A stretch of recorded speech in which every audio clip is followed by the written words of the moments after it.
I failed the CCNA IT exam 3 times. Fast forward 2 years later, I was a senior network engineer making 6 figures. I did all of it without a college degree. I decided I wanted to teach way more people on how to become a high-earning network or cybersecurity professional without a degree. So my co-founder and I started Zero to Engineer to help people launch their IT careers through real-world skills, hands-on training, mentorship from real engineers, and create job-ready students. So far, we've helped over 1,000 people through our world-class training programs. Fill out a quick application that could change your life forever. Working for NASA was your dream company. You come a long way as a kid in urban LA to being able to work at a place you only dreamt of in like 4th, 3rd grade. I'm actually inside the control room. You know, when you watch movies and they say, Houston, we have a problem. It's, oh guys, I messed up. My name is Richard Martinez. I was working in education as a assistant director at a Montessori, and now I'm a control room analyst for NASA. One person who was a part of the interview process, he called my would-be boss and he said, hey, this guy knows more than guys that I've worked 10 plus years in the field with. And that is not just because of me, because at that point in time, the only IT knowledge that I had was from NextGen. It's easy to try to pick and choose between schools, but this one has literally put me on a path to my dream experience working with NASA. And that's worth more than money to me.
That's so sad. I might shed a single tear, guys. All right, well, I am going to switch off of me being spotlighted. I might shed a single tear, guys. Can you hear? No, I got All right, something. well, I am going to switch off of me being spotlighted. Did you fix it? Potentially. Looks like. I hear somebody hearing me, so I think it's you, Zach. I think it's coming through on your end as I talk. Yeah. All right. Looks like you got it. Yeah, oh my goodness. Good. You know what? You know what fixed it? Me having faith in you. Well, that too, of course. I just had to refresh the page, and then the sound came through. Nice. Cool. See, this is like technical support right here. Like this is like a life lesson, I think, for our audience. How you handle things on the fly, right? Like I didn't stress out, I didn't freak out. We're live, and it wasn't working right, but guess what? Like we overcame, and now we fixed it, so we're good to go. So, Tobiah, please go ahead. Yeah, and that's legit what IT's all about. You know, you're never gonna like walk into a job right first day and know how to fix everything. And more than likely, at some point, as you're working through things in your IT career, you're gonna be like, "Holy crap! How do I fix this? I need this to work right now because the CEO or somebody's breathing down your neck." And you'll almost maybe be like Marty McFly in Back to the Future. Yeah, old school reference. Where you'll hit your head on the steering wheel and all of a sudden everything will work. It'll be like that, but it's all good, you know. Let's go ahead and start getting questions in. Brian asks, "Why is the sky blue?" I'm not going to answer that. I think you brought up kind of a great point, and even to like a story that I can share. Well, not a specific story, because there was multiple instances where I was put like right on the spot with the CEO. Even like the last job that I worked at when I was working IT at a hospital, we had presentations that we would always do. So like out in different offices, and we would rent out like a theater once a year to do like these big, like extravagant, like employee forums. You know, there's, roughly like 1,100 employees. So you have to have a big place to do that. But it would be like every year, it was like this constant chaos of getting things set up. And you have the CEO basically like breathing down your neck, like this has to be perfect. It has to be the best ever, and you're struggling to get things put together. You're struggling to make it work. But you have to like maintain that cool, like, mentality. Like, it's all right. I got this. You can't let that stress get to you. And I know how hard it is, especially when you're put on the spot like that, to sometimes like get overwhelmed. But like, it's just taking a deep breath. You guys, maybe you saw, like, I was taking some deep breaths there. Like, all right, we got this. It's going to be fine. It'll be okay. And sometimes you just got to remind yourself of that. Like, it'll be all right. We'll get through this. You know what? Even if we didn't, we had a workaround, because we would just put it out on YouTube later. All good. So anyway, let's get some questions in here. Yeah, don't panic. I like that. Don't panic. All right, well, Stephen directed the first question to you, Zach. Apparently he doesn't want to hear my answer, but that's okay. That's fine. Zach, what impact has COVID had that you have seen on entry-level IT positions? I've seen, when COVID first started, I think there was a lot of panic, right? Like, and then there was a lot of people losing positions, even at like the entry level. Like, they were losing positions initially, but I think we're like overcoming that even now, because now, like, on LinkedIn, all I see is people posting like entry level jobs, job openings. Not all the time, but very, very frequently. I mean, multiple times a week, if not even like yesterday, there was like 2 people that I saw sharing entry level jobs. But it's getting more and more frequent, and we're seeing it. We're seeing the rise in employment. We're starting to see some of these things come back, I think, especially when it comes to IT. But, for entry level, I don't think there's been too huge of an impact there. Quite honestly, it's just, you see like how it shifts in different areas, how the employment rates shift in different areas. But I think we still need entry-level people in IT. We still need people at that ground level who can basically, like, answer tickets and be on the phones, assisting people, going through, different, tickets that are coming in. So entry level still 100% needed. And it's, I like I said, I haven't seen too much where it's been like on a downturn, I guess. So yes, initially COVID has affected that, but I think we're coming out of that. I guess that's my answer for you. Yeah, and I would say, I mean, just knowing how kind of the trends and peaks of everything, right?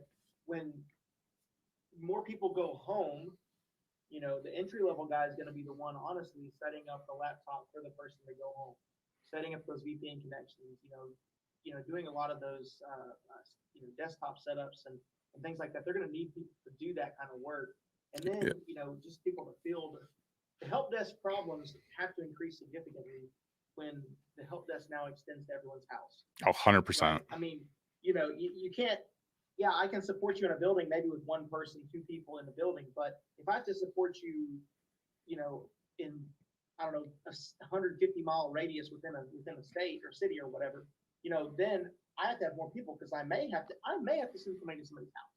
That's possible that I have to do that. So during that time, I lose a body, I got, more people and stuff. I would say that's probably why we're even seeing kind of the trend Zach's talking about. Is initially they're like, okay, we got to get rid of all these workers because we're not going to make money. And then they were like, oh, wait, we can do this remotely.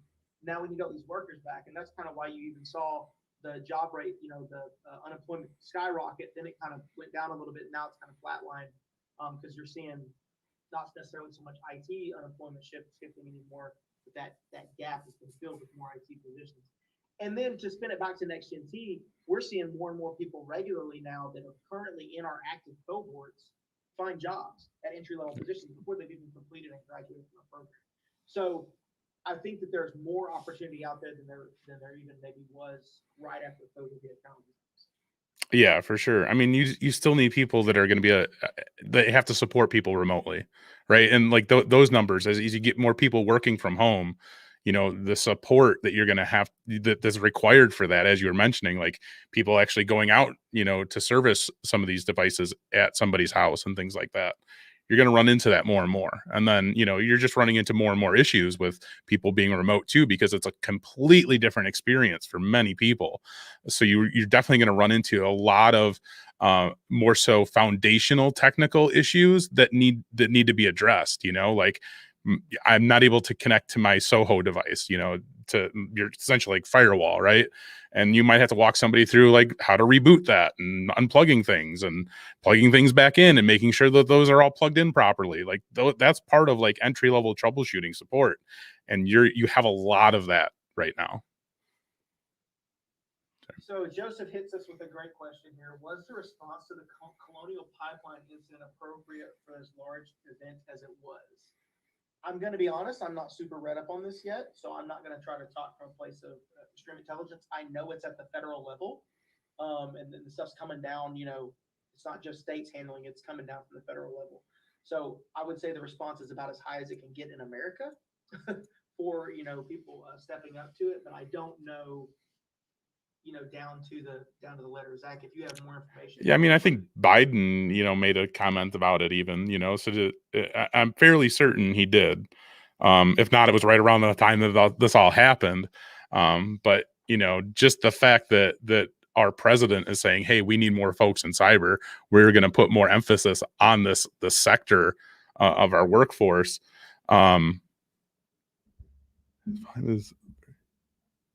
Oh, your volume. Sorry, I was reading a comment about volume. But yeah, just the fact that our president is stating that openly and out, to our public, saying we need these people.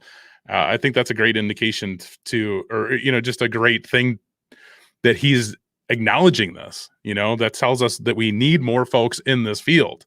So I guess if that's more aligns like what you're looking for as a response, like I think it's fantastic that we acknowledged it for one, because hey, it happened. Now, what's our response to that? And I think that, for our president to respond in a way that says, hey, we need more people, I think that's great. We've known this for years, right? We've known for years that there's millions of open cyber jobs. And now, as these attacks and these events start happening more frequently, which they will, you're going to hear more and more, folks with power who have a voice say that, hey, we need this for our world, essentially, right? We need this to protect ourselves. And, there's obviously no way to 100% protect ourselves, but we can learn the tools, the resources, and everything else that we need to mitigate these attacks, to overcome, to have backup solutions put into place. Yeah, and I think we've been seeing an uptick in these kind of things with the large Fortune 500 companies having these issues. We're seeing more and more with SolarWinds. Cisco had one not very long ago. So we're seeing some of these bigger, Fortune 500 companies have these problems, and they're saying, "Holy crap!" Well, now we've got an actual, government entity having an issue. We're saying, "Okay, we need these people." What you're going to see the trickle down effect, and how this usually works in government contracting is, we have a problem, right? And they're like, "We need to write something to stop this problem," and so they'll write some kind of contract, and then your major companies, your Northrop Grumman's, your Raytheons, just to name a couple out there, will start bidding on how they're going to, basically help meet this issue. And so, I mean, if you already have a security clearance, then you're probably in a good place to get through these contract jobs even faster. If you don't, the more that the president's saying we need these people, the more likely they're going to start opening up again where they'll actually pay for security clearances, because they won't have enough clear people to do the job. So, as Zach was saying, I think this is only going to be a good thing as far as the job field and opening up for more and more jobs. And, secret clearance may be enough. As Linda mentioned, she only has a secret. Secret may be enough for a lot of these jobs. So it's just if you see one out there that says, "Hey, we're gonna get you a clearance," jump all over that. But I don't even think that'll necessarily be a requirement for a lot of these jobs.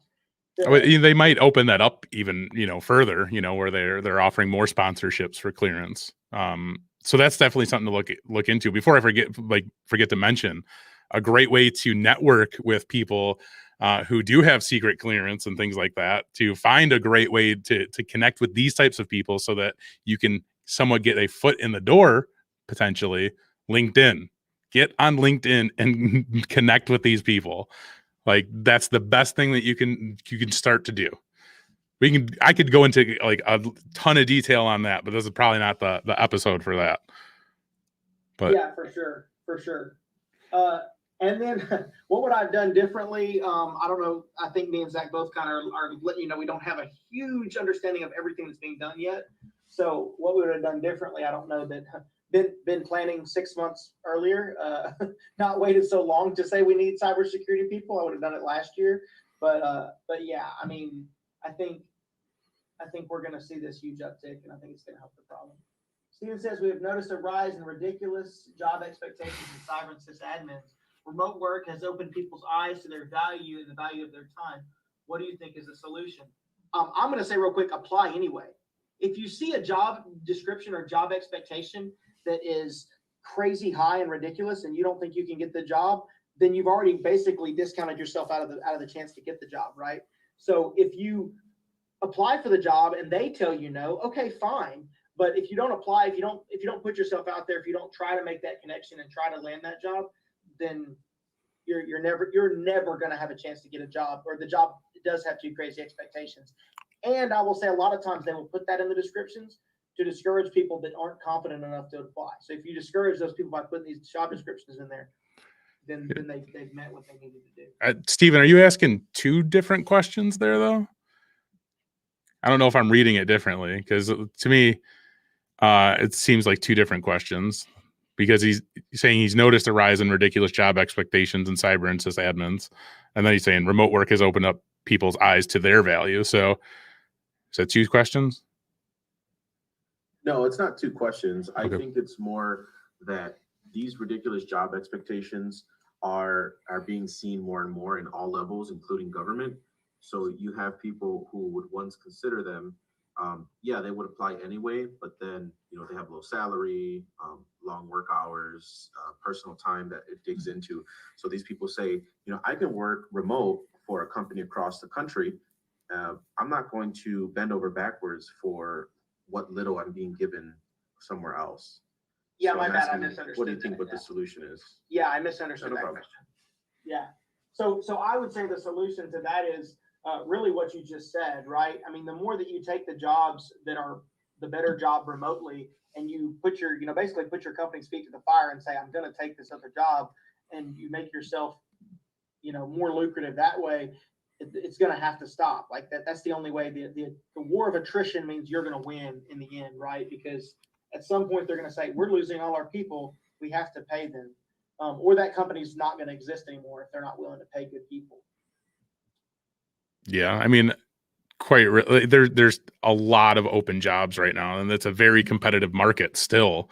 So I mean, there's opportunity everywhere, especially as you're getting more and more experience, you're increasing your value more and more. So it makes it so much easier for you to really like level up your career the more experience you get. So to me, it's like, yeah, if those jobs aren't paying like what you deserve, like definitely take that opportunity where you're going to be noticed and you're going to be, valued, where your time is valued. Like we have that ability in like in the world that we live in today. It's a very competitive market, but it's also a very open market, and we have that ability to take our careers to the next level and to advance ourselves, and we should definitely do that any chance that we can. And I'm always going to encourage loyalty. Like I think that's a big thing, to be loyal to a company. But being loyal to a company doesn't mean taking any crap that they give you, right? Being loyal to a company is saying, I'm going to find another job if you don't pay me like I deserve, and just giving them the honest chance to meet that expectation. That's loyalty, just being honest. And then if they say, hey, we're not going to do that, well, you got to go find another job, obviously.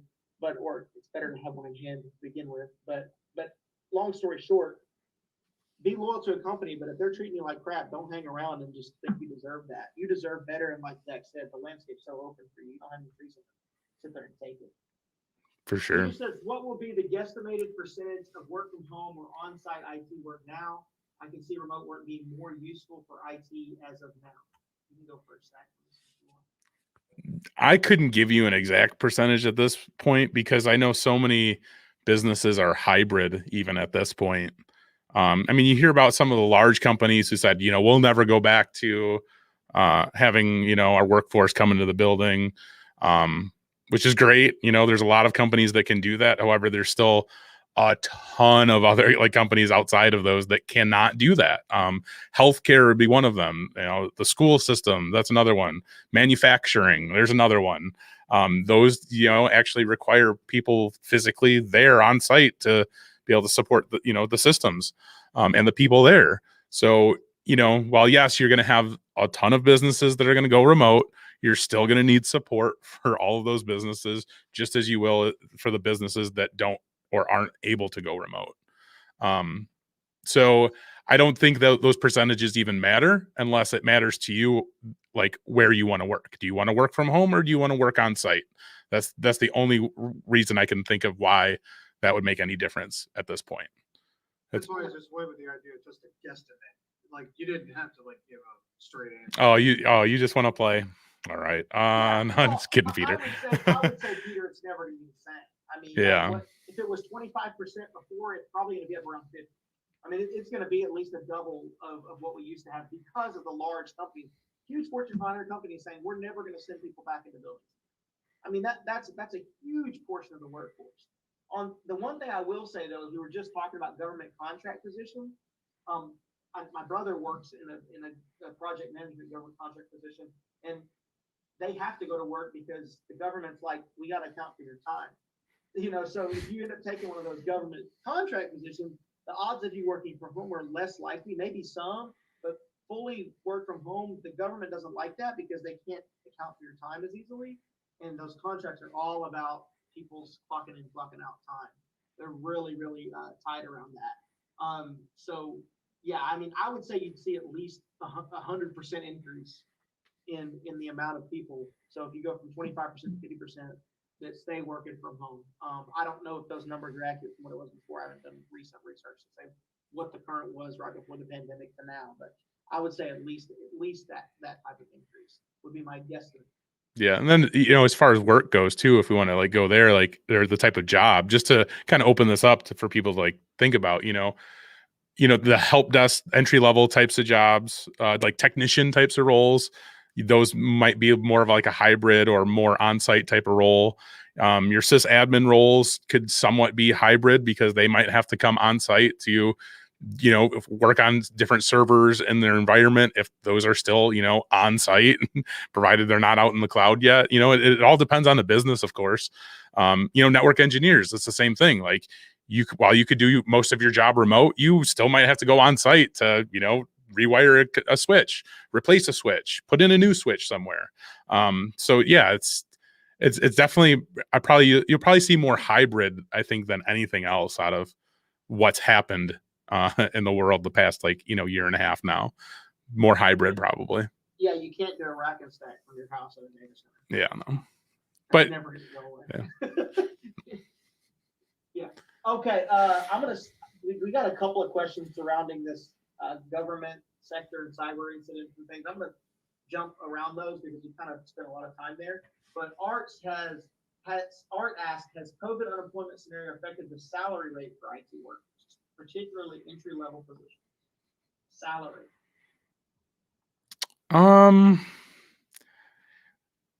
I haven't really paid too much attention, to be honest with you, on the entry level salary, because a lot of that really depends on where you live. It depends on, really the types of jobs even. Salary is it's just like hit or miss. It's such a hard topic to talk about. So I could tell you like the entry level jobs that I've seen posted within the last probably month or two have been more in like the $18 to $20 plus an hour range, which is, that's fairly decent, starting off in some type of entry level work. Like I know for sure, like even like 3 years ago, 2-3 years ago, like a lot of entry level jobs still are like at that $15 or less range. But I think with what's been happening in the world again, with everybody pushing for like the $15 minimum wage and all that, we should be seeing those salaries go up. I mean, we could only hope, I guess. Salary is just such a hard thing, man. I think it's going to go up, and here's why I'll tell you. With everything that's happened during this pandemic, if you go to your local Taco Bell, Wendy's, McDonald's, they're offering $11 to $12 an hour just to start as a whatever age. It doesn't matter. Like that's the lowest age they're paying. So because of kind of how unemployment's worked and everything, no stance on that. I'm just saying it's caused salaries to go up. The other thing I will say to that, a lot of the problem with people when they go into an entry level position in IT that they don't think about is their ability to negotiate. Once a company says they want you and they say, here's an offer. Yeah, if they offer you 18 and you say, give me $40 an hour, yeah, you're probably not going to get there, right? That's probably not something that's going to equate to a job that you have. But, you can say, decide what your worth is, decide what your budget is. Stephen was talking about those expectations. If you're going to have to work on call once a month or whatever, it's going to affect your family. Say, okay, I see the job expectations here. I really want you to pay me this much. Another way you can do that, and this is something I've actually done in the salary negotiation, is a sign-on bonus. Tell a company, say, well, all right, you don't want to pay me this much in salary, but I believe in me. So you give me this on the front end for the first year, and by the time that year's over, you'll want to give me that extra money in my salary in the future. And I've done that in the job. I've said that for the first year, and at the end of that first year, they gave me that salary as my, they made me whole on the back end of that. So yeah, you were worth everything you said you were. So, yeah, maybe that doesn't look good on a long-term salary when you get that, but they can actually budget that differently and write that out differently if they hand you a lump sum of money. It might be better for your situation. But know your worth. You are not, if you don't feel like you're worth $15, $18 an hour or your budget doesn't fit with that, don't do it. Don't do it. Say, I want this. Tell them what you want and be prepared to walk away if you have to. If you're in that position. I know everybody's not, but that's just kind of where I'm at. Outside of like nonprofits, and I know like school districts are notorious for paying low. I'm putting those two out there because I feel like those two are like the only exceptions in some way because they're very limited in their funding. If a job is really paying that low, I think that's a really great indication of that organization and how they feel about those positions. So oftentimes you might find that, if they're not really paying those positions like the value that they're actually worth, it could be a great indication on how you would be treated in that environment. I've seen that, time and time again, your salary is reflected on the way that, how an environment operates, essentially. I don't know if you've ever kind of seen that, Tobiah, but I've experienced that firsthand. Yeah, I mean, I do. I also think that salaries in general, if you have somebody that's willing to swoop in underneath you and take $18 an hour and you ask for 25, and even if they're a lesser qualified candidate and they're only going to pay the $18 an hour for guys probably going to get the job. But again, I think you just got to know your worth. You really got to know your worth, and you got to understand what you're going to be willing to take. So, Yeah. that's just kind of where I'm at. I agree with that. Yeah, I like this next question, Zach. So I really want both of us to get this one. And I'm going to ask it together. Joseph asked, what's your worst day you've had in your career to date, and what's the best day you've had in your career to date? I always like to end on a high note, so I'm going to start out with my worst day. We call these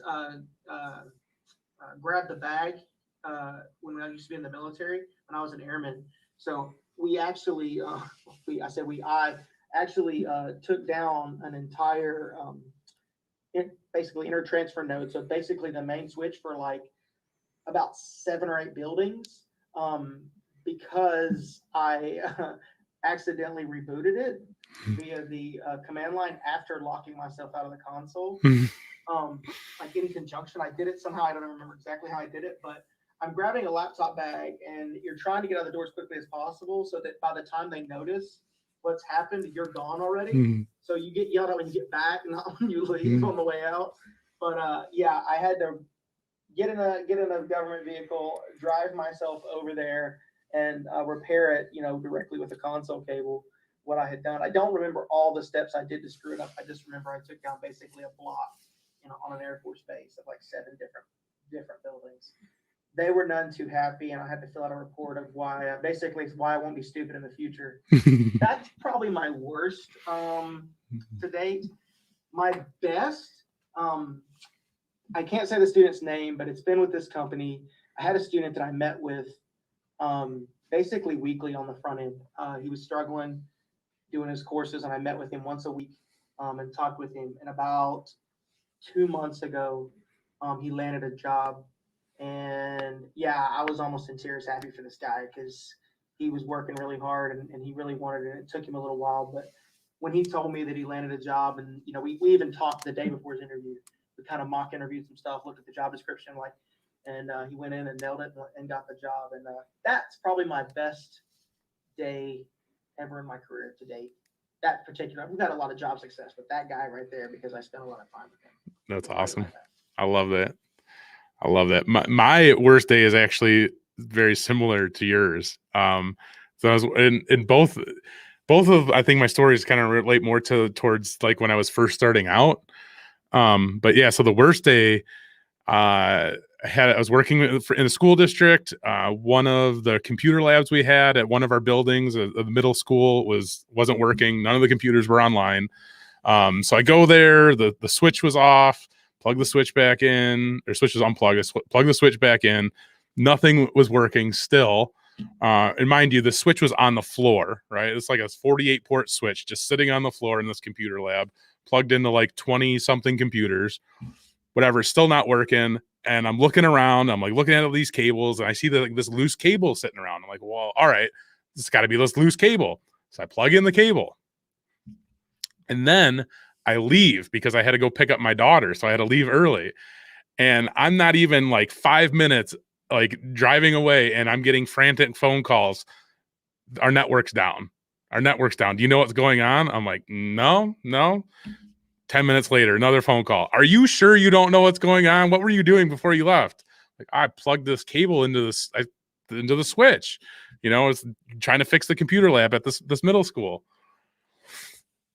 Plug the switch back into itself. I took our entire network down. That was the worst day I ever had, because I got my butt chewed like no other.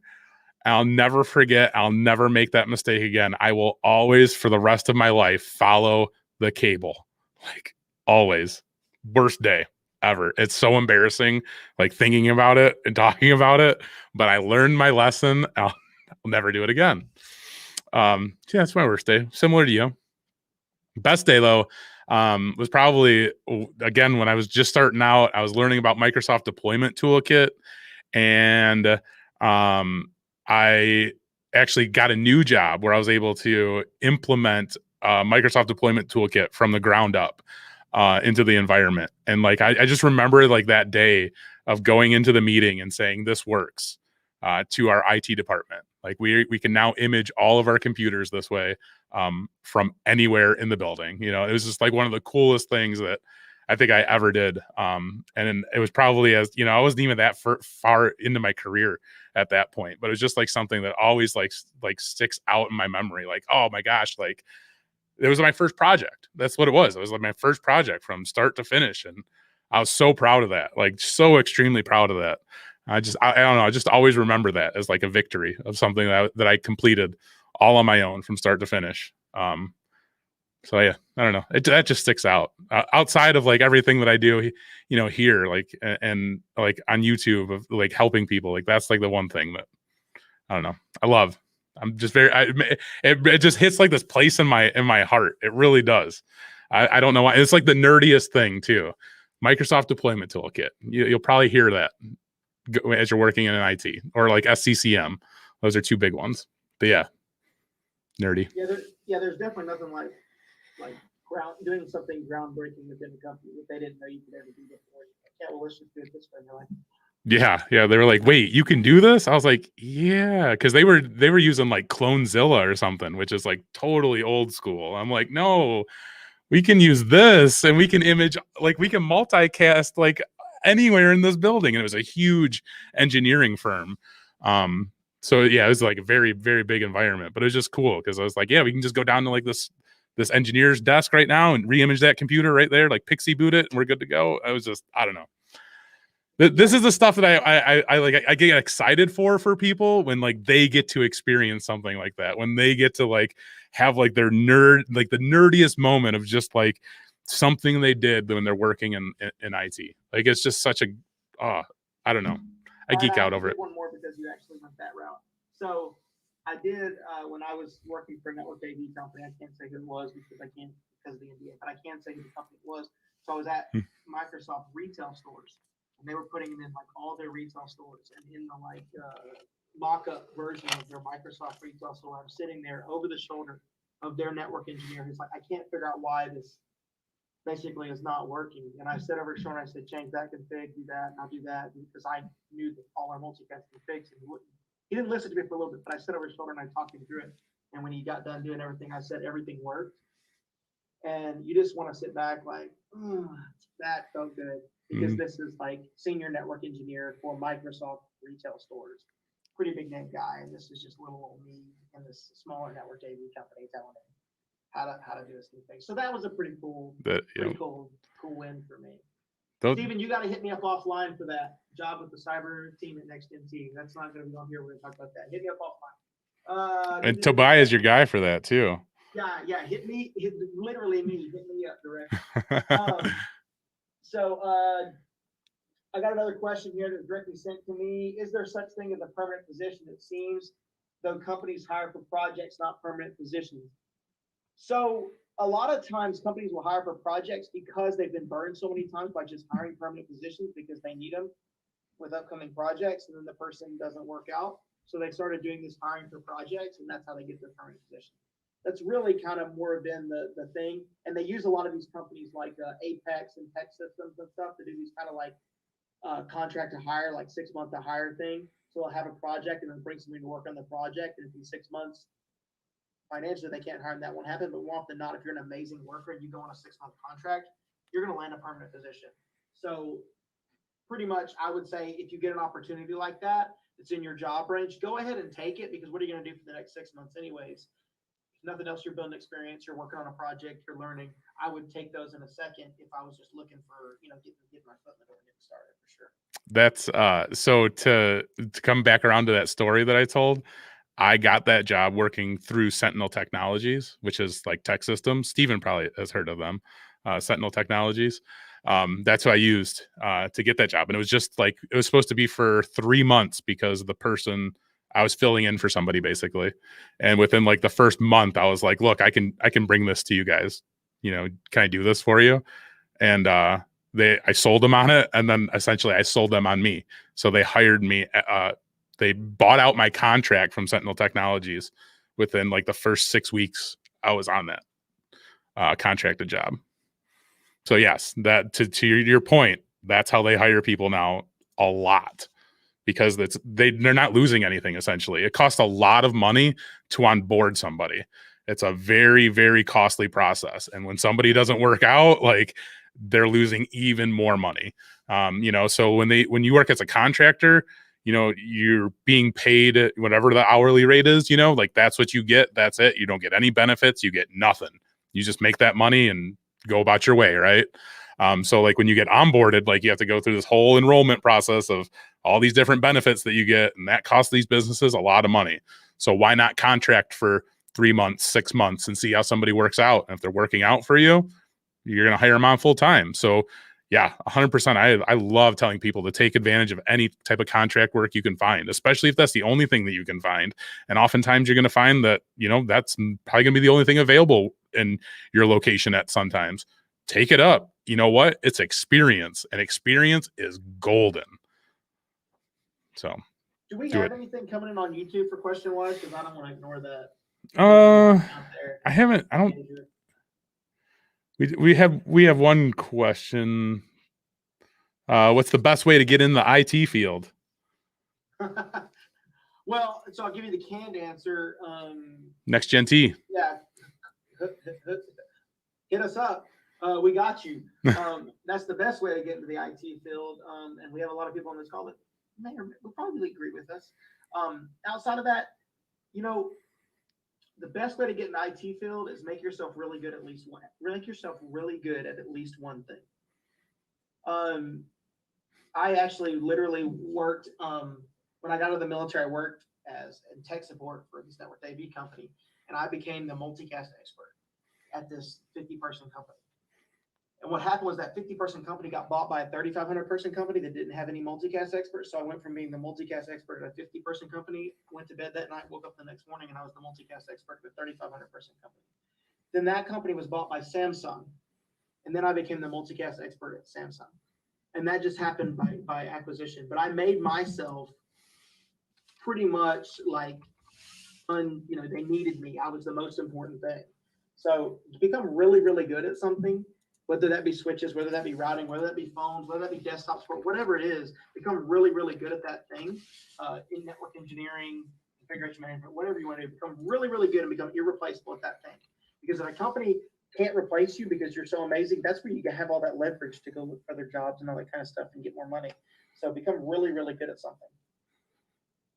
Yeah, that's fair. I mean, to get started in IT, like, there's just so many different routes, and nobody has, like, there's no set path to get into IT. Like, everybody has a different experience. You could pick like 100 people out of a hat that work in IT right now, and each one of them is going to have a completely different story than the other one, but what you're going to hear along the way is a lot of consistencies in some of the things that they've learned along the way, or some of the technologies that they focused on along the way, or some of the certifications that they got along the way. Like, those are the key things that you kind of look out for. But yeah, there's no set path. There's so many different ways to get into this field, and I think that's one of the greatest things about it. But there's great ways to make yourself very valuable at the same time when you're starting out. And, like, not to toot our own horns, but like Next Gen T is a great way to really boost yourself in the right direction. Getting real hands-on experience, like, you cannot beat that. You literally cannot beat that. The fact that, like, we literally take our students through projects that they would experience in the real world is unlike anything that you see out there as far as training goes. And then I'd stack that on top with an industry leading certification. You're gold. Like, you become valuable through those things. I always go back to the story. And I think last time Ken put the link in the chat. Or was I'm pretty sure it was Ken, but it was Rogelio. What's the student's name? Rogelio. Yeah. He put the video out on LinkedIn of him going over the project of the network engineer project. And it blew me away, the level of detail that he was able to discuss about this project. I was just like flabbergasted. Like, I didn't expect it. Like, and that's when I first started working here, and I saw that, and I was just like, this is how we're changing people's lives. Like, this is huge. Like, I just, yeah, it brought like this feeling in me of the message that I've been sharing for so long now is that we need to give people real hands-on experience to get started in this field, to really have a good entry into this field. You know, we need to give them the experience on things that they'll actually see. So when I saw that Next Gen T was doing that, like I even more so knew like, okay, I'm home. I'm literally at home right now because this is everything I've been preaching for years. Yeah, and I think honestly, find somebody who cares about you and wants to help you. Like that is something that like it's something organic with us too. Again, not in a toot our own horn, but that is something organic here. But that's really something too that you can find. I mean, that's what with IT career questions. That's what Zach was just doing for years. He was caring about the people that were coming to him and helping them. I mean, that's that you can find people on LinkedIn that way too. But I'm just saying, like, find somebody who cares about you and wants to help you. If you want to fast track what you're trying to do, if you want to do it all on your own, go for it. But it's going to help you if you find somebody that cares about you and wants to help you. Yeah. All right. And I was going to say, I think Next Gen T does a great job of that. I think every student who's on the Zoom call right now, who shows up, you know, every Tuesday, you know, for you see that especially, but you know, they know and they can see that Tobiah cares. Tobiah cares about what we're doing. And you can't beat that. And I think even like our career coaches that they work with, like they care. We all care. We all genuinely want to help people and help people the best way that we can. We just want to help you succeed. And I think we've done a great job of hiring the people who care, who have that same feeling. Because I see it across the board here with every single person that I've interacted with at Next Gen T. We all have that same passion of just helping, of being there for our students and wanting them to succeed. And it's just I just had this conversation with I was interviewing somebody for a position that we have open. I was telling them like I've never seen this before in any organization I've ever worked at. Everybody just cares. If you have a question, you can reach out to anybody that's on our staff and ask them, and they will be there to help you. So it's just unbelievable. I'm sorry to go on that whole kick, no, it's all good, man. I appreciate that. Linda, I'm gonna let you talk because I'd love to hear from. We've been talking so much, so go ahead, Linda. Thank you so much. I appreciate it, Tobiah. So nice to hear your point of view, Zach, your experiences. Thank you, and Tobiah, yours experience. I have a question, Tobiah. When you said that you were a multicast expert, you were just putting up more than a few networks together, right? Like how big did it get when you got that bigger job? So when I say I was a multicast expert, what I'm saying is I knew how to configure multicast at layer 2 and layer 3, whether it's using IGMP or PIM on Cisco, Dell, Extreme, Juniper, HP. I was required to have configurations and know how to configure at all those different levels and be able to talk through how multicast works. So I can explain to you down to basically how unregistered multicast goes to registration group. And I don't want to get into the kind of like all the way through it, but I can walk you through how IGMP messages are sent from join and leaves and how much timer you want to have between queries and all this kind of stuff. And then I can do all the same stuff with PIM, talking about source specific multicast as opposed to, anyways, I could go on and on about multicast. I had to make myself extremely knowledgeable about that because our equipment utilized multicast to send audio video all over the network, whether that be at layer 2 or layer 3 within the network. So I had to become an expert at that if I wanted to grow within my company. That's what we did. That was our bread and butter. And so I saw that and I did a ton of research and I was blessed with a lot of different devices to sit in front of me and be able to just break stuff and fix it in a lab type environment. That helped a lot. But yeah, I made myself unfireable. They needed me no matter what, downsides. Harman actually, so Harman was the bigger company. At one point they fired 660 people. 660 people they fired, and literally everyone on my team got fired except for me. My boss. I mean, I'm not surprised. Like who could who could imagine firing Tobiah? Like, let's be real. Like, if you know this guy, I couldn't imagine going into that conversation. I would have tears rolling down my face if I had to fire you. Like, I would be so devastated. I mean, downside, I've had to fire good people before as a manager managers. I mean, it happens sometimes. You have to fire good people. I know. It's, you know, it's not, but thank you. I appreciate you trying to make my head not fit. You know? But honestly, like, that's what I was saying about being really, really good at something. Like, do VPN stuff. Or, you know, maybe you don't really like doing VPN stuff, but if you become the VPN expert at your company, and every time they have a VPN problem, they're coming to you, when they go to say, let's say we got to let somebody go, they're probably going to let go the person that's not an expert at something before they're going to let go the expert that they really need before all their VPN deployments and stuff. Pro tip though, pro tip, don't ever say you're an Excel expert, because you will get just bombardment with Excel questions. So yeah, or SharePoint. Yeah, or just like don't that. tell anybody you know. Just somebody asks you if you know Excel, just say no. I've never heard of that. What is that? Can you tell me more, please? Go about your day. Sorry, just a little fun IT joke there. Yeah, no. Same with printers though too. I won't get started on printers because I have a just unbelievable amount of just bad feelings about printers. But same thing, printers are terrible. Don't be a printer expert. I'm gonna do Kim's question just because we haven't got their Kim question yet. Then I'll go to you, Peter. We're gonna do this quick. If I formerly held a TS but consider working for the government that requires such clearances, can I just reactivate it, or do I have to go through the whole process again? Even though I have experience of keeping secrets, all of the secrets as well. Ken, as silly as I know you're asking there, I hope, I mean, to answer your question directly, you cannot just reactivate a TS. If your TS expires, you have to do a full investigation again. But even if that's the same with your secret, if a clearance expires, they're going to reinvestigate you. Now, if you have held a TS in the past and another person has not, and they're trying to decide who they're going to go with for a job, they're going to go with the person that held one in the past before that, because they're more likely to pass another investigation. But no, you can't just be like, hey, I'd like to have my TS again, everyone, and then they give it to you. That's not how that works. Sorry. And it's $150,000 to do an investigation. At least it was a couple years ago, to do an investigation for TS. So a company's basically saying, I'm betting $150,000 on you the moment they decide to hire you and do the investigation. So it's a pretty big deal. Yeah.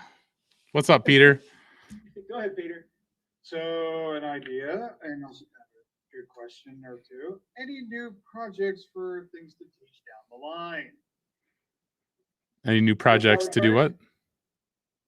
What are new curriculums you guys might be looking into doing? So we're on the verge of a sales engineering track. So we're going to come out with sales engineering.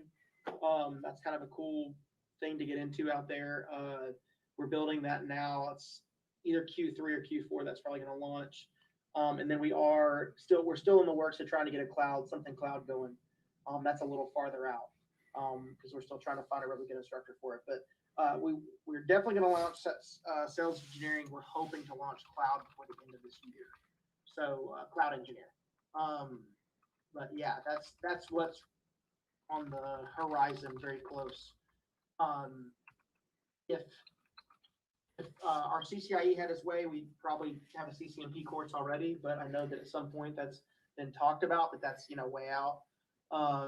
But yeah, things like that. But definitely sales engineering, cloud engineering are the next two that are coming.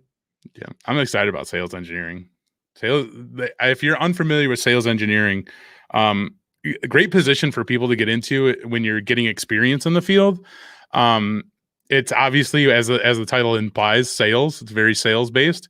And then the engineering part of this is how I like to break it down, is having the technical ability to sell what you're talking about. So having the technical ability to actually be able to talk about the technology behind the things that you're selling. So a lot of sales engineering, you'll see like Cisco representatives, CDW, they do a lot of sales engineer positions like that. Or, even like our students would be familiar with this company, Circadence, who does Project Aries. Like they have sales engineers there who go out to different organizations and essentially try to sell their product, right? So what you do as a sales engineer, on top of selling the product, is actually be able to answer some of the more technical questions about that product, be able to actually hold conversation with some of the technical people on the teams that you're trying to sell. It's a great opportunity if you love to make money. But again, sales, you got to keep that in mind too. So it's definitely for a lot of people, but for some people, like it might not be for you. But for me, like I would be so excited to do that because I love to talk to people and try to sell a product. Like that would be fun. It's a challenge. Yeah, it's a great opportunity, and yeah, like those are the jobs that definitely pay a lot of money. Did you have a hard stop at 9, Zach? No, we're good. We're good. Okay. Anthony's got a question. So what's up, Anthony? Go ahead, Anthony. You got Hey, sorry, because I know we're kind of pretty close. Based off of like some of the trends that you guys are noticing right now, what would be a topic to specialize in for somebody that's entry level coming into the IT field to focus on? I don't know if I'm like wording that properly. Yeah, so you're going through one of our programs right now. Which one are you in? The cybersecurity cohort. So I mean, you're going to get a lot of experience in some of the I would say the more used technologies and skills that are required in cyber jobs, because you're going to get your security plus going through our program, right? So that's going to give you a lot of the fundamental knowledge that you need. But as far as specializing in, is that what you're looking for? Like what like specifically should you be aiming at? Not necessarily what I should be like aiming at, but I'm trying to get an idea of what to kind of like focus on as far as something that I can like build off of and kind of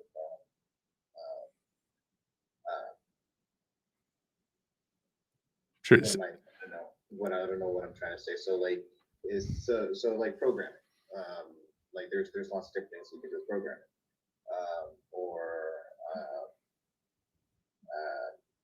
I don't know, like I don't know. I guess I don't know what I'm trying to ask. I think Steven might have an idea what you're trying to ask, and he says he has an answer for you. So Steven, go ahead. Hey there. Yeah. So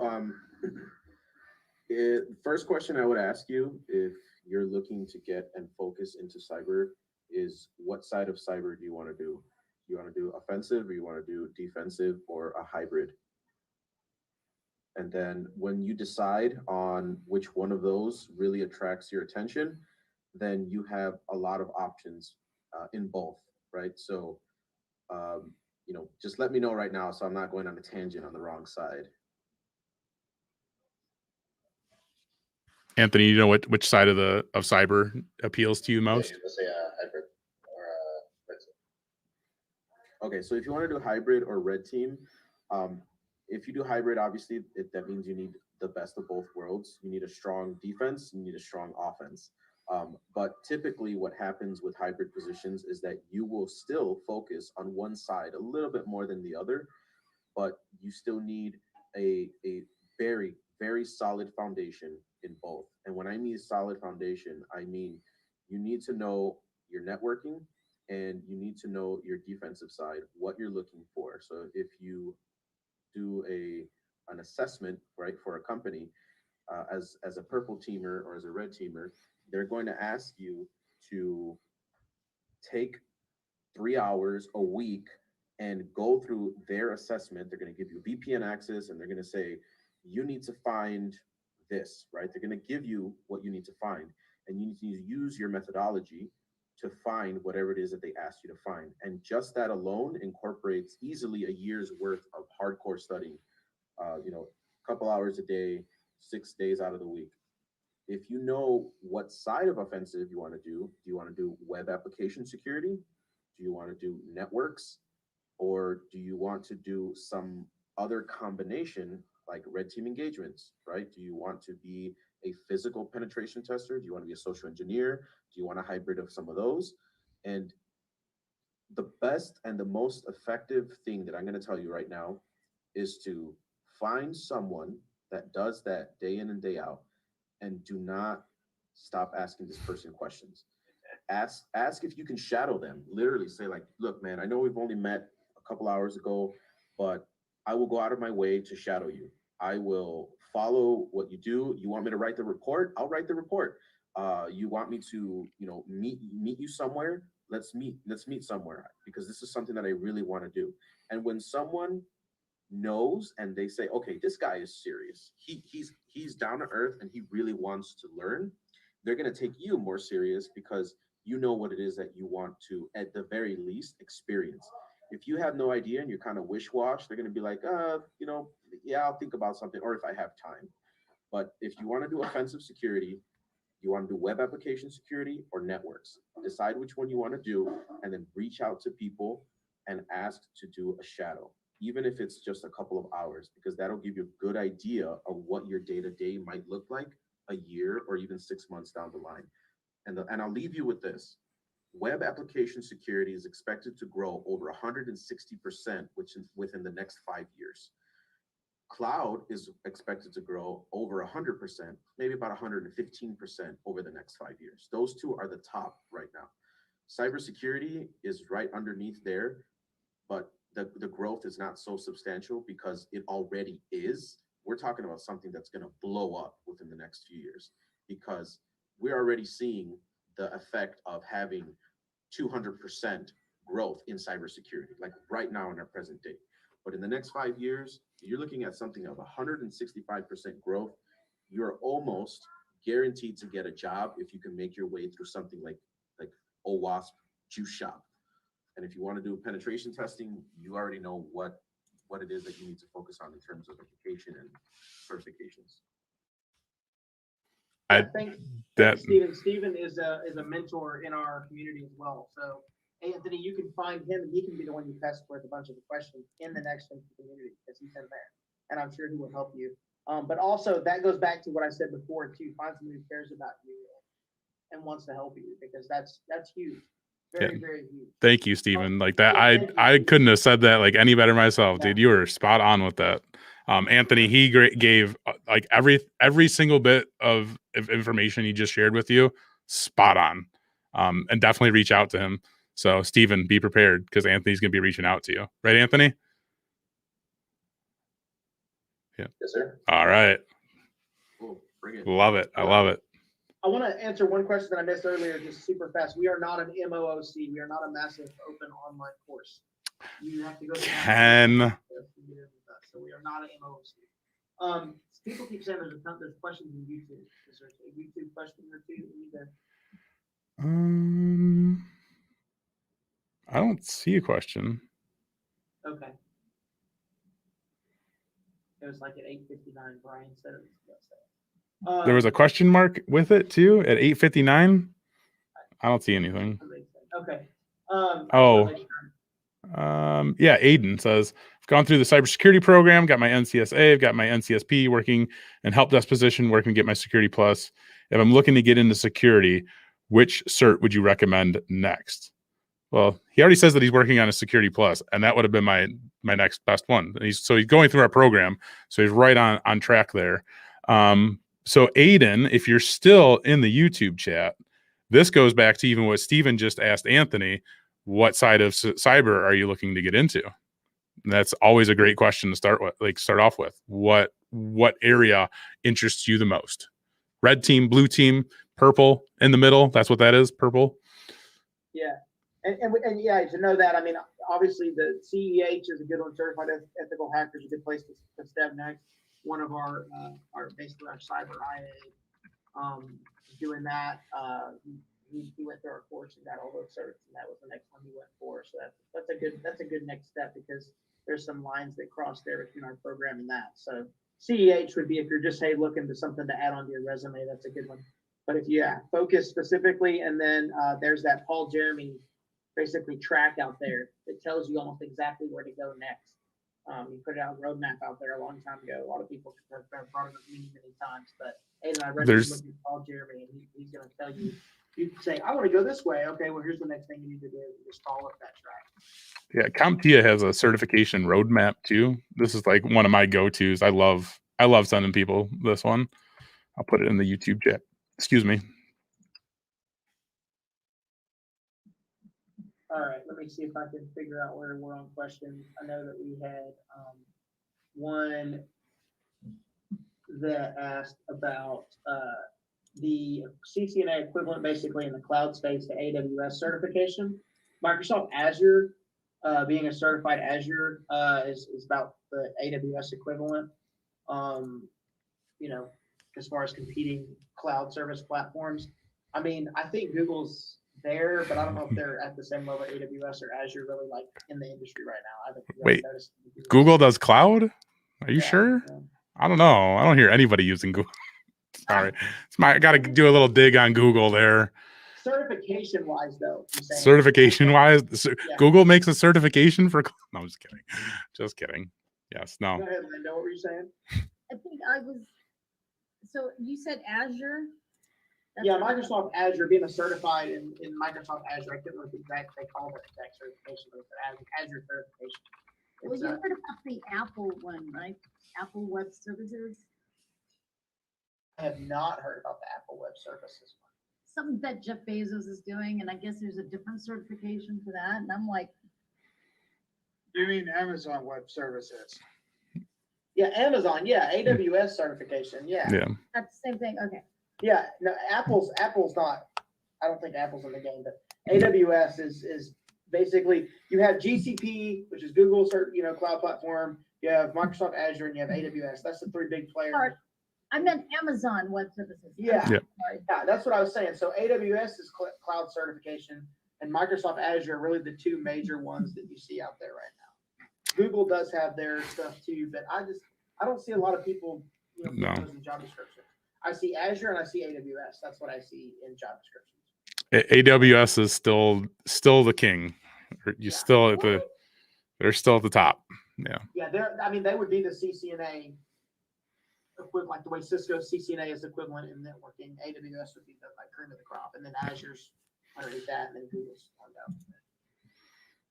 Okay. Isn't that that is surprising to like when you think about it? They're like AWS just like came and just like totally dominated that market right from underneath Microsoft. But hey, that's the way. There's more opportunities in CCNAs, right? Yeah, but you're talking about cloud services as opposed to network engineering. Oh, okay. So those, I thought you were saying what's the equivalent to an AWS competition like CCNA would have competition. Maybe I didn't understand your question. AWS and CCNA are not even in the same realm of each other. Thank you. I just needed that clarification. Okay. Cool. Cloud is still definitely something like people should be learning though, even at a fundamental level, because it's not going anywhere and it's only going to continue to grow and grow. Just as Stephen kind of mentioned, what was the percentage? Like 115% in the next, like 3-5 years, whatever it was. Yeah, like the cloud is definitely something people should have that fundamental knowledge of. 100%. Stephen asked if we had any offensive security in the pipeline. We don't have specific offensive security in the pipeline in the sense of like an OCP cert or OSCP cert or anything like that. We are working to get CEH online. So we're building becoming a kind of through CompTIA being CEH and teaching that in like boot camps. Not There CompTIA. is offensive and defensive security within our CSS program, our cybersecurity specialist program. So we have them do both offensive and defensive training in project areas. We'll have a CEH boot camp coming up very soon, which that's kind of your unofficial announcement right there. Wink. You reminded me, Peter said, will there be a class or cohort related to programming, Tobiah? I don't think we have a class or cohort, but we do have an instructor right now revamping our Python course and putting a new Python course together. It's going to be just a smaller course. I don't know how we're going to market it, what we're going to do with it exactly, if we're going to add it on somehow or what, but we're going to have a brand new Python course coming out here in the near future. I don't know the exact date right now, but it's currently in production right now. Yes. I might have missed some questions, so if you had something you really want to answer, you might want to put it at the bottom because I was jumping around with the YouTube stuff and everything else. So I apologize if any of you asked something that I missed. I like Stephen's picture of AWS, Microsoft Azure, way down after a bunch of Google, yeah. He's not wrong. I mean, maybe I missed a question, but if I did miss it, please ask it again. One thing I will say, I want to go back to something Anthony asked. That I would say if you really want to do anything in cyber though, like this is something I don't really have, learn Linux like yesterday. Like you should know, you should be very, very versed in like Linux and probably another Python or something else programming wise. I mean, if you want to lean more like cloud and do something with like Docker or something like that, but you definitely you need to get programming savvy like yesterday, because you're going to be attacked there. That's, I mean, it seems like more of the attacks and stuff you see are like a port that wasn't closed up somewhere, or it's not very likely that they're going to actually like gain access into the network. And then, you know, like you see on like the old school hackers movies, right, where they're like, and now I'm in the switch and now I'm in the router, and they're like jumping around. Like, that's not what they're going to do more than likely. You can't just hackers, bro. Yeah, they're going to catch I'm not hating on it, I'm just saying that's not how it is. They're going to catch some kind of single port that somebody missed somewhere. You know, years ago, we all telnetted everything. We sure did. And then people's like, then they did access your network through telnet. They just get your username and password and become somebody that was on your network. You can't do that anymore. So they find like these open ports that aren't closed up by companies or whatnot in some type of software. So web apps, that's why what Steven said is so big, the web apps and things like that, because that's the back doors they're finding in to get access to everything. They're not more than likely going to just hack into your network through your firewall and all that kind of stuff. That's not going to happen the way you see it in movies. Oh, that was one from Peter. Yeah. Yep. For anyone getting into IT, which is most important for a role, certification, degree, or experience? Yes, is the answer to that question. Yeah, basically. Any of those works. No, like, so a lot of times, okay, I want to talk about experience for 1 second. I want to break that away from this for just a second. A lot of people think the word experience means I worked at a job in an IT position. That is not what experience means. So our career services team is amazing at helping do this, but you can pull IT experience out of a lot of different jobs, as well as the projects that Zach was talking about that you do in our program. That is IT experience, because you take a scope. This is what you do on a project in a normal IT job, that when you're working it, but you take a scope, you take the requirements within the scope, you figure out what the network looks like in that scope, you diagram that network, then you configure that network, you set it all, and that is you know, experience. So I think a lot of times we shoot ourselves in the foot when we're filling out a resume, because we think that our experience has to be, well, I worked as desktop support, or I worked as help desk, or I worked as a system admin, or I worked as what. It doesn't have to say that to be IT experience. Along with, like, when I became an instructor, right, with NextGen T, I didn't have 20 years of instructor experience, right? But I trained people when I was in the job with the network AV. I actually went and trained other people on how to do the multicast stuff. I did 5 or 6 different training classes for, you know, a couple weeks here and there. That's on my resume, and I'm applying for an instructor position because I can show I taught before, on top of the fact that I have IT experience. So it doesn't, you don't necessarily, your resume, you should have a resume that has all your experience and everything you've ever done on it. And then you should look at a job description and you should tailor a resume before you apply for that job. You should not be sending the same resume to every job that you apply for. Your resume should have keywords in it that match keywords that's in the job description that you're applying for. Okay, so if it says that it needs VPN specifically, if your resume doesn't say VPN, you better find a way to make it say VPN. And if you've gone through NextGen T course, you set up an Cisco ASA SSL VPN, and that's going to be on your resume. If it says that it needs Microsoft Excel, you better say something about having Microsoft Excel, even with Zach's jokes there, right? Like, seriously, like, your resume should say that stuff. And so many people out there that don't have this knowledge, and it's so ridiculous that people don't understand this even now. They have this like 5-page resume and they send it to everybody. I don't want to read your 5-page resume. I don't have time to read your 5-page resume. The second I see your files a 5-page resume, I'm deleting your email. I'm deleting your resume. I never want to see it again in my life. Please don't ever send it to me again. I don't have time to read it. And I'm being harsh because I want to make that point. Your resume should be enough for me to print it on one page, because I may do that, and flip it front and back, or to where I can see it side by side in one screen, right? A page front and back is the max any resume that goes to a company should ever be, plain and simple. If you can get it on one page where you don't have to print it and flip it back and forth, put it on one page. But do not send me a 5-page resume. I do not want to read your 5-page resume. So that's experience.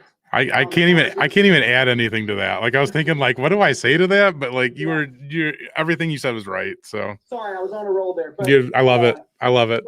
But as far as the other thing, degree certification, either one's going to work. Certifications you can get faster. So if you don't already have cheaper, a degree, go get a certification because you can do it much quicker, and it's a lot cheaper.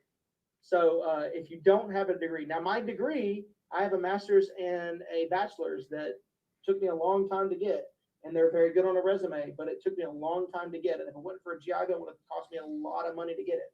So it cost me 11 years of my life basically to even start to get the GI Bill so I can get the education. So get the certifications if you're starting out fresh and new. If you're out there on YouTube still watching this, I don't know, but get the certification. The degree is not the way to do that. If you're trying to get something now, if you're trying to start now, it's not worth your time. Yeah, no, 100% there. Agree with you. But if you already have a degree, like that's already like a strong checkbox that you're meeting, you know. And a degree isn't always required by any means, but there are some jobs out there that do require a degree. That's just like the unfortunate truth of the world that we live in today still. But if you pay attention to like some of the big, the Fortune like 10 companies, like they've said, we don't care if you have a degree anymore. We want these people who have experience. And you're going to see that start to fluctuate more and more because a lot of people who work in IT don't have degrees. Like I don't have a degree. I worked in IT for 20 years. Never needed it. Have I found job opportunities that require a degree? Yes, I found those job opportunities, but I obviously wasn't able to apply for them. Did it slow me down? Did it stop me? No. Like I was still able to go about my way and continue down the journey that, you know, I was able to go down, I guess, you know, but I just say that because yes, sometimes you will be stopped because you don't have a degree. But again, it's not required unless that company like says, hey, you have to have this. It's like the Department of Defense. You have to have a CompTIA certification to work in the Department of Defense. There's no getting around that. Like that is a requirement. Hard, solid, stop. Like have to have it. Yeah, and real quick, super short story. CEO of that small 50-person company, I ended up getting promoted to the tech support manager. I get the job. The CEO asked the guy that handpicked me that was the tech support manager. He's like, yeah, I'll give him the job. And he goes, he's got a degree, right? At that time, I didn't have a bachelor's degree. And he goes, no, he doesn't. He goes, I didn't have one either. He goes, you didn't have a bachelor's degree? The CEO didn't even know that neither one of us had bachelor's degrees. That's the previous manager and the manager coming in. Hired us both because we kick butt. I mean, we worked hard. That's why, right? So, you know, like, they may say they want somebody with a degree, but if they interview you and you blow them out of the water, they ain't gonna care if you have a degree or not, unless you're in a position like the contractor said you have to have a degree or not. Yeah. For the most part, private sector, not a big deal. I applied for a job actually for a hospital here in town, well, like close to me where I'm at. And I interviewed for it and everything. And they were going to offer me the position, but they actually took somebody who had a degree over me. And that's when I asked the guy, like he called me up and told me, hey, we're going to go with somebody else. I said, okay, why? You know, like what kept me from this position? He's like, well, we just wanted to go with somebody who had a degree. Like 2 years later to the date, I started working for a hospital that's 10 miles away from this other hospital. They didn't care that I didn't have a degree. They wanted me because I had experience. But just like, I'm just kind of like throwing it out there. Like, look, like here's one hospital that was like a little bit picky about it, you know. Here's another hospital. It's just like, we don't care if you have a degree. Like you have experience and you done this. We want you. Come work for us, please. You know, like tons of opportunity out there. Any way you look at it. All right, one last question. I'm going to let Stephen answer this, and then I'm going to go ahead and wrap us up here because we have given so much extra time, and we won't have anything to talk about next week. So Ralph asked Stephen, would you prefer EJPT over CEH, or the other way around after Security Plus for offensive? Personally, I would go with the EJPT simply because their quality of their materials, but I am aware that CEH has released what do they call it? It's something like hands-on or something like that. So they realize that the market is moving in a certain direction with more hands-on and realistic approaches to offensive security versus a multiple choice test. Oh, the But CH practical. is great you're saying? for practical. Yeah, there you go, practicals. But CH is great for government and DoD. Like you have that, that's a checkbox. Like Zach was saying, you need certain certifications. If you don't have them, sorry, moving on. Yeah, the CEH actually is one of those that the DoD approves. So that's one of those Yeah. like certifications that the Department of Defense is saying, if you have the certification, like you're approved to work with us in the sector of our industry, essentially. Yeah. So one last thing, the CEH, you're going to hear a lot of people knock it. They're going to say the CEH is worthless. You know, it's not worth the paper that it's printed on and XYZ. But the truth is that it's not worthless because there are HR filters and government jobs and requirements that look and ask for that certification, which in turn means it's not worthless. I'm pretty sure I'm semi-quoting Zach there because I see he has like a little smirk on his face. But people knock it because they're like, well, you don't know how to hack because you have a CEH. It's worthless. Like, yeah, in a sense of being able to sit at the keyboard and get a reverse shell or stabilize the shell with a Python script, like you're not going to be able to do that with a multiple choice question and answer test. But the same can be said with a 4-year degree, right? Like you have a 4-year degree in cyber, you probably come out and you still don't know how to do that. So it's about the technical skill. So don't focus too much about what other people say about your degree or your certification. Get it because it's going to help you get a job, and then you get that experience before, during, and after said job. Yep, 100%. I was laughing because I know somebody who actually just did a YouTube video about useless IT certifications. So it's just funny. Yeah, certifications are a resume builder to an interview, but a certification has never gotten anyone a job over. Plain and simple. So that gets you in front of somebody. If you have a CCNA, if you have a CCIE, and you sit down in front of somebody and you can't speak to that CCIE, nobody's gonna give a crap. Yep. That you have a CCIE. Yep. Plain and simple. I know a lot of CCNPs that can't find work because they went through Pass for Sure or something like that and they got a CCNP. They don't know the first thing. So, all right. Well, 100%. It's been a great night. It's been a lot of fun. Appreciate the YouTube audience that have been here for us. I appreciate the ones that hung on when we were working on our audio issues and we troubleshot them and got them fixed because we're awesome IT people. Yeah, thank you so much. And then, Anthony, tell us what time it is so we can get out of here, bro. What time is it, Anthony? It's time to level up.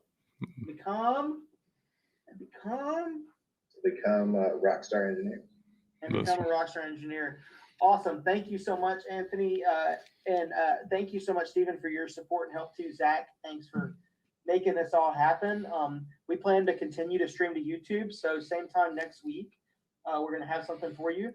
I'm trying to maybe get a founder on. So we're seeing if we can do that next week. One of our next Gen T founders. It may be 2 weeks out, but I'm trying to do that next week. But yeah. Let's keep up the momentum, and you guys show up next week in force and bring questions and a lot of energy because I'm going to bring it, and Zach's going to bring it.